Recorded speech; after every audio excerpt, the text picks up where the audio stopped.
নমস্কার, the power of astrology Sumanta ji Chowdhury আমার YouTube চ্যানেলে আপনাদের সবাইকে স্বাগত।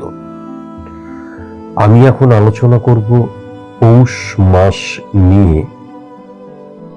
যে রাশি নিয়ে আলোচনা করব সেই রাশিটি হচ্ছে কন্যা রাশি। এই পৌষ মাসটি কন্যা রাশির জাতক জাতিকাদের কেমন যাবে এবং এই পৌষ মাসে মূলত যে 6টি ঘটনা ঘটবে, 6টি দিককে আমি উল্লেখ করার চেষ্টা করব। আজকের এই আলোচনাটা পুরোপুরি সার্বিক মতে আলোচনা। স্পেসিফিক ভাবে যদি আপনারা নিজের সম্পর্কে জানতে চান তাহলে অবশ্যই কিন্তু কোনো সায়েন্টিফিক অ্যাস্ট্রোলজারের কাছে গিয়ে প্রেডিকশন করাবেন।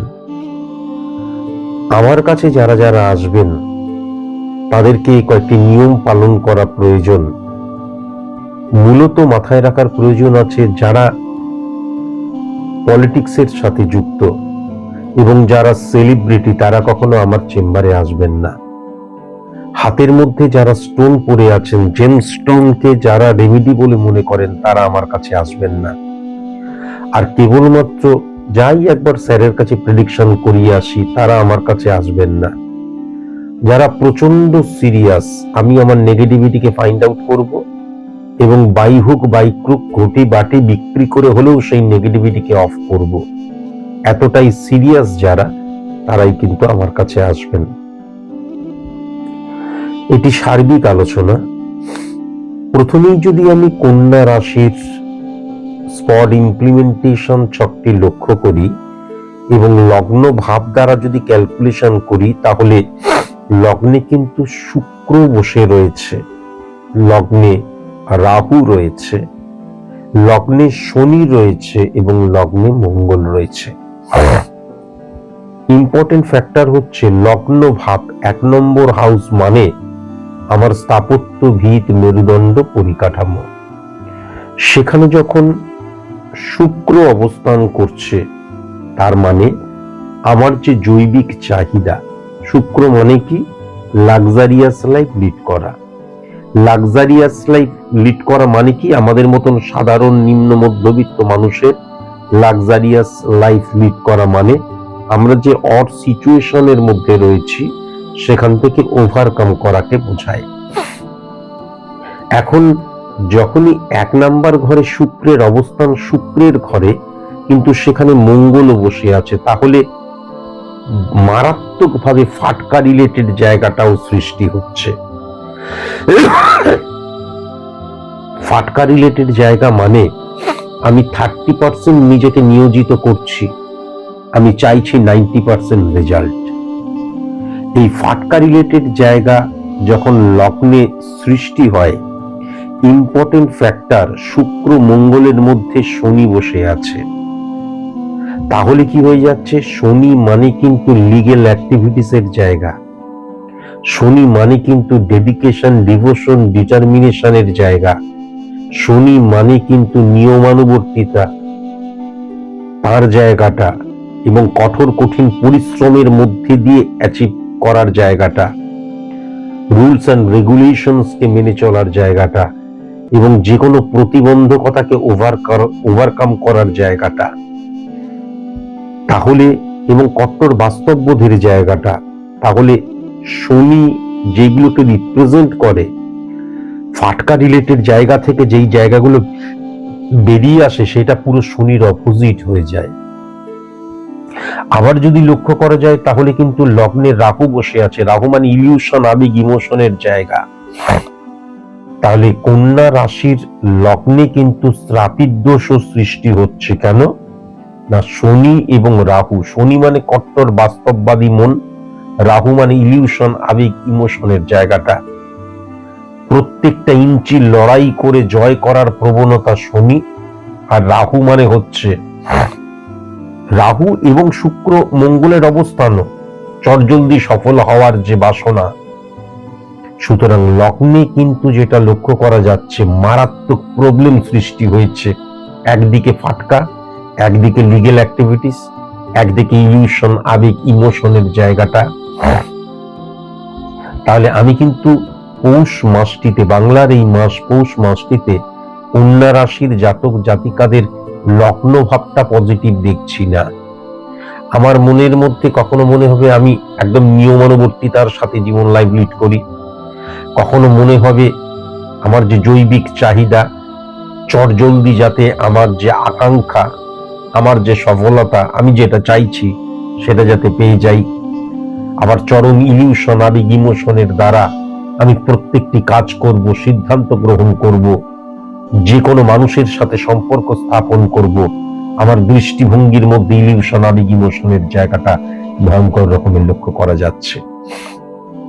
আমি কন্যা রাশির জাতক জাতিকাদের 1 নম্বর হাউসটি কিন্তু যদিও সার্বিক মতে খুব একটা পজিটিভ লক্ষ্য করতে পারছি না। এবার যদি সেকেন্ড হাউসে লক্ষ্য করা যায়, সেকেন্ড হাউস মানে অর্থনৈতিক জায়গাটা, সঞ্চয়ের জায়গাটা। সেকেন্ড হাউস মানে দৃষ্টিভঙ্গির জায়গাটা তো আছেই, কিন্তু অর্থনৈতিক জায়গা, সঞ্চয়ের জায়গাটা, তাহলে বুধ এবং বৃহস্পতির একত্রীকরণ কি হয়? অপশনাল হয়ে যায়। তার ফলে অর্থ ইনকাম করলেও দেখা গেল অর্থটা ইনকাম করলাম, কেউ বললো এখানে ইনভেস্ট করে দে, কেউ বললো নতুন ব্যবসা কর, দেখা গেল অর্থটা ইনকাম করলাম কিন্তু সঞ্চয় করে রাখতে পারলাম না। ওয়েস্ট অফ মানির জায়গাটাও মারাত্মক ভাবে লক্ষ্য করা যায়।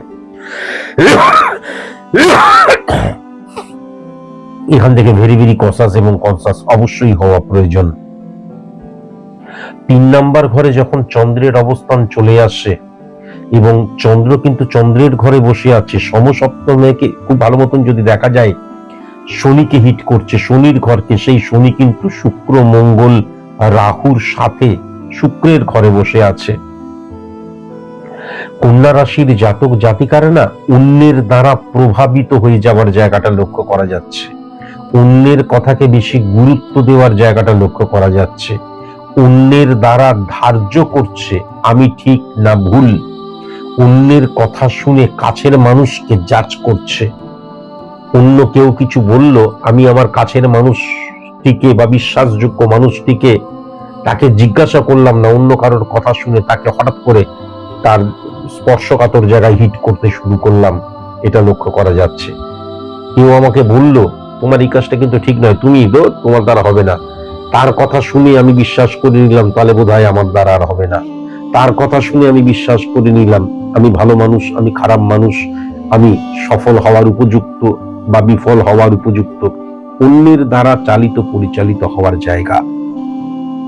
এবং ইম্পর্টেন্ট ফ্যাক্টর যেটা হচ্ছে কি হয়ে যাচ্ছে, আমার বাড়িতে অনেক মানুষজন রয়েছে, আমার বাবা মা, ভাই বোন, দাদা দিদি, স্বামী স্ত্রী, যে কেউ থাকতে পারে,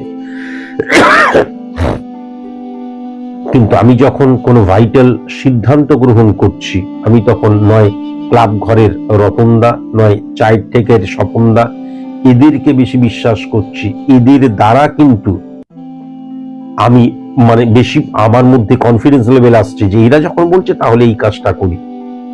এইটা কিন্তু অত্যন্ত নেগেটিভ কন্যা রাশির জাতক জাতিকাদের ক্ষেত্রে। যদি 4 নাম্বার ঘরটা দেখা যায়, 4 নাম্বার ঘরটা কিন্তু অতীব উচ্চস্থ হয়ে রয়েছে এবং বুধাদিত্য যোগ সৃষ্টি করছে, তাহলে মাতৃভাব কিন্তু অত্যন্ত পজিটিভ হয়ে রয়েছে। এবং যেটা লক্ষ্য করা যাচ্ছে, আমার জীবনের আনন্দের জায়গাটা কিন্তু অত্যন্ত পজিটিভ। মানে এমন নয় যে লগ্নে এরকম নেগেটিভ ইনফ্লুয়েন্স ক্রিয়েট হয়ে রয়েছে বলে আমি আমার জীবনে কোনো আনন্দ পাবো না, আমার জীবনে স্যাটিসফাই বা স্যাটিসফ্যাকশনের জায়গাটা আসবে না, তা কিন্তু নয়। জীবনে আনন্দের জায়গাটা মারাত্মক লক্ষ্য করা যাচ্ছে, মাতৃভাব অত্যন্ত পজিটিভ লক্ষ্য করা যাচ্ছে। যে সফলতাটা আমি চাইছি সেই সফলতা উপযুক্ত হওয়ার জন্য আমি কিন্তু নিজেকে তৈরিও করব, এটাও লক্ষ্য করা যাচ্ছে। আলটিমেট প্রবলেম যেটা, সেটা হচ্ছে এই যখনই আমার মধ্যে ইনফ্যাচুয়েশন চলে আসবে, ইলিউশন, আবেগ, ইমোশনাল হয়ে যাব, যখনই আমার মধ্যে ফাটকা প্রবণতা চলে আসবে, যে কোনো একটা টার্গেটের পেছনে চলছি, নয় অকস্মাৎ অন্য কারোর কথা শুনে রুট চেঞ্জ করে ফেললাম, তা না হলে হঠাৎ করে একটা ঠোক্কর লাগলো, তাতেই আমি মনে করলাম আমার দ্বারা বোধহয় জীবনে আর কিছু হবে না, অন্তত এই লাইনে তো আর হবে না, আমি অন্য কোনো লাইনে চলে যাই। এই প্রবণতা কিন্তু মারাত্মক রকমের চলে আসে। তাছাড়া 4 নম্বর ঘরটা কিন্তু খুব একটা খারাপ নয়।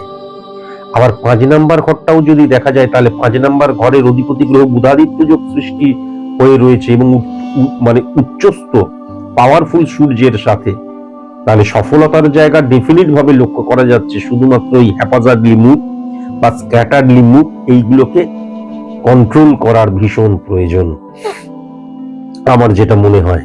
আচ্ছা, এইবার যদি আমি 6 নাম্বার ঘরটা দেখি, তাহলে 6 নাম্বার ঘরের অধিপতি গ্রহ 1 নাম্বার ঘরে বসে রয়েছে। সার্ভিস ক্ষেত্র একদম পজিটিভ নয়। কন্যা রাশির জাতক জাতিকাদের ক্ষেত্রে সার্ভিস ক্ষেত্র একদম পজিটিভ নয়। কেমন? কেননা 6 নাম্বার ঘরের অধিপতি 1 নাম্বার ঘরে বসে রয়েছে এবং 6 নাম্বার ঘরের অধিপতি গ্রহ মঙ্গলের সাথে এবং শনির সাথে এবং রাহুর সাথে যখন বসে আছে, নতুন সার্ভিস পাওয়ার জন্য যারা এক্সাম দিয়েছো বা সার্ভিস যারা চাইছো আমি সার্ভিস করব, তাদের সঠিক এই মাসটা কিন্তু তাদের ক্ষেত্রে একদম সঠিক নয়। বরং যারা সার্ভিস হোল্ডার তাদেরকে বলবো নিজেকে সংযমের মধ্যে রেখো, ইমোশনাল ইলিউশন আবেগ পরিত্যাগ করো এবং কমিউনিকেশনের জায়গাটা যেন অত্যন্ত পজিটিভ থাকে এবং বাস্তববোধ তাকে নিয়ে তুমি যদি এগিয়ে যেতে পারো, তাহলে কিন্তু আমি সার্ভিস হোল্ডারদের অত্যন্ত পজিটিভ সময় লক্ষ্য করতে পারছি এই মাসটা। কিন্তু নতুন সার্ভিস পাওয়ার ক্ষেত্রে এই মাসটা একদম পজিটিভ নয়। বরঞ্চ যেটা লক্ষ্য করা যাচ্ছে যে আমি যদি 7 নাম্বার ঘরটা লক্ষ্য করি, তাহলে আমি মানে বিজনেসের ক্ষেত্রে যেটা লক্ষ্য করা যাচ্ছে, সোর্স অফ ইনকাম একাধিক এবং সোর্স অফ ইনকামের ক্ষেত্রে পার্টনারের সহায়তা থাকবে এবং এক্ষেত্রে কিন্তু যেটা লক্ষ্য করা যাচ্ছে মানি ফ্লোটা মারাত্মকভাবে বাড়বে এবং সেখানে কিন্তু ফাটকা রিলেটেড জায়গা থেকেও বিপুল ইনকামের জায়গা লক্ষ্য করা যাচ্ছে। শুধু যখন সিদ্ধান্ত গ্রহণ করবে তখন ইলিউশন আবেগ ইমোশন দ্বারা ভুল সিদ্ধান্ত গ্রহণ করে ফেলো না। তাছাড়া কিন্তু বিজনেস ক্ষেত্রটা খুব একটা নেগেটিভ নয়। যেমন কন্যা রাশির জাতক জাতিকাদের ব্যক্তিগত জীবনের ক্ষেত্রেও কিন্তু পার্টনার যারা রয়েছে, সেই পার্টনার হাজবেন্ড অথবা ওয়াইফ হতে পারে, বাবা মা ভাই বোন দাদা দিদি যেই হোক, মনে রাখতে হবে এই যে একজনের সাথে আরেকজনের বন্ডিং এর ক্ষেত্রে হঠাৎ করে লুজ টক করে ফেললাম, হঠাৎ করে মাথা গরম করে ফেললাম। 1 নাম্বার ঘরে যখন মঙ্গল থাকে, দেখলো 5 মিনিট 10 মিনিট 15 মিনিট আধ ঘন্টার জন্য মাথা গরম করলাম, এমন মাথা গরম করলাম তখন ধ্বংসাত্মক আকার ধারণ করলো এবং দেখা যাচ্ছে স্ল্যাং ল্যাঙ্গুয়েজ ইউজ করলাম, লুজ টক করলাম। এগুলো কিন্তু ক্ষণিকের, এটা সারাক্ষণ ধরে হবে তা নয়। তাহলে এই জায়গাগুলো ভেরি ভেরি কনসাস এবং কনসাস। খুব ভালো সম্পর্ক স্বামী স্ত্রীর মধ্যে, 10 মিনিট 15 মিনিটের রাগ হলো, এমন কিছু করলাম, দেখা গেলো সেপারেশনের জায়গায় চলে গেলাম। যেমন এখান থেকে ভেরি ভেরি কনসাস এবং কনসাস হলেই কিন্তু কেতু স্যাটিসফ্যাকশনের জায়গা, তাহলে স্যাটিসফাই অবশ্যই হওয়া সম্ভব। 8 নাম্বার ঘরটা যদি লক্ষ্য করা যায়, তাহলে কিন্তু বৃহস্পতির অবস্থান রয়েছে। তাহলে আমি অবশ্যই বলবো যে ওয়েস্ট অফ মানির জায়গাটা, কেননা 8 নম্বর ঘরের অধিপতি গ্রহ 2 নম্বর ঘরে বসে রয়েছে, অথচ আমি তো দেখছি সফলতার জায়গাটা রয়েছে, ইনকামের জায়গাটা রয়েছে। তাহলে আমি যে অর্থ উপার্জন করছি পরিশ্রমের মধ্যে দিয়ে আমার জ্ঞান বুদ্ধি অভিজ্ঞতার দ্বারা, সেটাকে যেন মানে মিসইউজ না করে ফেলি, অন্যের দ্বারা চালিত পরিচালিত হয়ে চটজলদি সফল হওয়ার জন্য সেটাকে যেন আমি মিসইউজ না করে ফেলি। কেননা ওয়েস্ট অফ মানির জায়গাটা কিন্তু মারাত্মক রকমের লক্ষ্য করা যাচ্ছে। 9 নাম্বার ঘরের অধিপতি গ্রহ, 9 নাম্বার এবং 10 নাম্বার ঘরের অধিপতি গ্রহ কিন্তু 1 নাম্বার ঘরে বসে রয়েছে, বসে আছে ভেরি নাইস, কিন্তু সেখানে শ্রাপিত দোষও সৃষ্টি করছে। তাহলে আমি যেটা লক্ষ্য করতে পারছি, কর্মফলের ক্ষেত্রে আমি যদি ইলিউশন আবেগ ইমোশন দ্বারা কোনো কাজ করি বা দেখা গেল আমি কোনো কাজ করে তার দ্বিগুণ রিটার্ন চাইছি, তাহলে সেক্ষেত্রে কর্মফল আমাকে হতাশ করবেই করবে, এটা ডেফিনিট ভাবে বলা যায়। এবং তাছাড়াও কিন্তু আমার 1 থেকে 11 পর্যন্ত যে 11টা ভাব রয়েছে রিপ্রেজেন্ট করছে আমার জীবনের 11টা দিককে। এই 11টা দিকে যেহেতু শ্রাপিত দোষ সৃষ্টি হয়ে রয়েছে, ফাটকা দোষ সৃষ্টি হয়েছে এবং লগ্নে শনির অবস্থান সবসময় স্ট্রং মানা হলেও রাহুর অবস্থান, সুতরাং যেটা লক্ষ্য করা যাচ্ছে, যদি আমি 1 নম্বর ঘর দেখি 2 নম্বর ঘর দেখি, 11টা যে ভাব, প্রত্যেকটা ভাবের ক্ষেত্রে না আমার মধ্যে বাস্তবতার অভাব লক্ষ্য করা যাচ্ছে এবং ইলিউশন আবেগ ইমোশন দ্বারা আমি প্রত্যেকটি ভাবের ক্ষেত্রে, সেটা আমার অর্থনৈতিক জায়গা হোক, মানসিকতা মনোভাবের জায়গাটাই হোক, সফলতার জায়গায় হোক, সার্ভিসের জায়গায় হোক, বিজনেসের জায়গায় হোক, ইলিউশন, আবেগ, ইমোশন দ্বারা তাড়িত প্রভাবিত হব, এবং তার ফলে প্রত্যেকটি ক্ষেত্রে কিন্তু ফ্লাকচুয়েশন লক্ষ্য করা যাচ্ছে। আমি কোনো সফল বা স্যাটিসফাই হলাম, সেটা স্টেবল হওয়াটা লক্ষ্য করা যাচ্ছে না, সেক্ষেত্রেও ফ্লাকচুয়েশনের জায়গাটা লক্ষ্য করা যাচ্ছে। ভেরি ভেরি কনসাস এবং কনসাস। বন্ধু ভাগ্য আমি একদম ভালো লক্ষ্য করতে পারছি না, তবে সেম সেক্সের একজন বন্ধু ভালো হলেও ভালো হতে পারে, কিন্তু বন্ধু ভাগ্য আমি একদম ভালো লক্ষ্য করতে পারছি না। আর সফলতাটাকে না আমি ধরে রাখতে পারবো না। আমি যে সফলতাটা পাচ্ছি সেটা ওই পদ্ম পাতায় জলের মতো টলটল করবে, একবার ডিক্রিজ আবার হাতে আসবে, আবার ডিক্রিজ, সুতরাং সেটাকে আরো সফলতার দিকে ত্বরান্বিত আমি বাংলার এই মাস পৌষ মাসে করতে পারবো না। কেমন কন্যা রাশির জাতক জাতিকাদের উচিত এই মাসটা একটু নিজেকে কন্ট্রোলের মধ্যে কোনো রকমে কাটিয়ে দেওয়া। পৌষ মাসটা আমি খুব একটা পজিটিভ রেজাল্ট এই কন্যা রাশির জাতক জাতিকারা পাবে বলে আমি দেখতে পাচ্ছি না। I am extremely sorry to say. এইটা কিন্তু মাথায় রাখার প্রয়োজন আছে। আরেকটা জিনিস আমি অবশ্যই বলবো, সেটা হচ্ছে এই আমার যে জনক, যার ঔরসজাত সন্তান আমি, যদি আমার বাবা বেঁচে থাকেন তাহলে সেই বাবা অত্যন্ত মারাত্মক ভূমিকা থাকবে, এবং সেই বাবার সাথে হঠাৎ করে কিন্তু দেখা যাবে আমার বন্ডিংটা নষ্ট হয়ে যাচ্ছে, বা বাবার সাথে আমার সম্পর্কটা ডিটোরিয়েট করছে, এটা কিন্তু মারাত্মকভাবে লক্ষ্য করা যাচ্ছে। আর 12 নম্বর ঘরে সূর্যের অবস্থান, উচ্চস্থ সূর্যের অবস্থান আইডেন্টিটি ক্রাইসিসও কিন্তু সৃষ্টি করে। আমি যেটা বলছি সেটাই ঠিক, আমি যেটা করছি সেটাই ঠিক। ইগো প্রবলেম সৃষ্টি করে, অ্যাডজাস্টমেন্টের অভাব হয়ে যায়, স্যাটিসফ্যাকশনের অভাব হয়ে যায়, কম্প্রোমাইজের অভাব হয়ে যায়, স্যাক্রিফাইসের অভাব হয়ে যায়। এগুলো ভেরি ভেরি কনসাস এবং কনসাস এক্ষেত্রেও কিন্তু অবশ্যই হতে হবে। রক্ত related problem, gall bladder related problem, হ্যাঁ, তারপরে joint pain related problem, spinal cord related problem, হাড় related problem, cyst related, ovary related problem মেয়েদের ক্ষেত্রে লক্ষ্য করা যাচ্ছে। ভেরি ভেরি কনসাস এবং কনসাস অবশ্যই হতে হবে। এই মাসটাকে মোটামুটি অ্যাভারেজ কোন রকমে কাটিয়ে দিতে হবে। এই মাসে খুব একটা পজিটিভ প্রভাব আমি লক্ষ্য করতে পারছি না, তবে যে অর্থটা আমি পাবো সেটাকে যেন আমি নষ্ট না করে ফেলি। ওয়েস্ট অফ মানির জায়গাটা প্রবল মাত্রায় কিন্তু লক্ষ্য করা যাচ্ছে। কেমন, এখান থেকে ভেরি ভেরি কনসাস এবং কনসাস অবশ্যই হতে হবে। আজকের মতন এইটুকুই, নমস্কার।